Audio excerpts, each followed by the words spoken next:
So I'm tooling along the byway listening to the doom and gloom on NPR, and it's been doomier and gloomier of late for the last 3 months or so, actually ever since the election, so that's more like the last 5 months. Orange man badge, you know. And there's this story on the economy, more specifically on tariffs and university money being withheld. Actually, it's my money that the universities are getting through the fingertips of my government. Most people don't think about it that way, especially the folks at universities.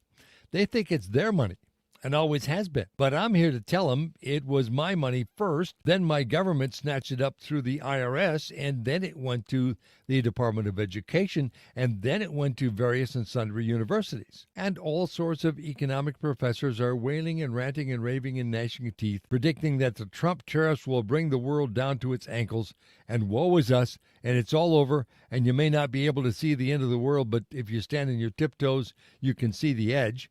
And then the announcer said they had one more professor to talk to in this particular story. And this professor said Trump is doing the right thing. Countries the world over have been eating our lunch for decades, and Trump is leveling the playing field, and it's going to be really good when it's over.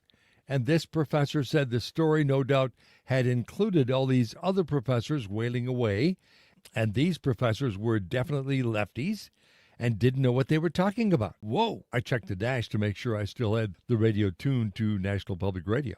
It was. What gives? Two possibilities. The new hire I mentioned earlier screwed up and is on his way out, or someone at NPR is thinking that now that the feds are looking into public broadcasting and making sure they're running their public announcements that sound like commercials the correct way. And maybe it's both. I'm David Allen Pine.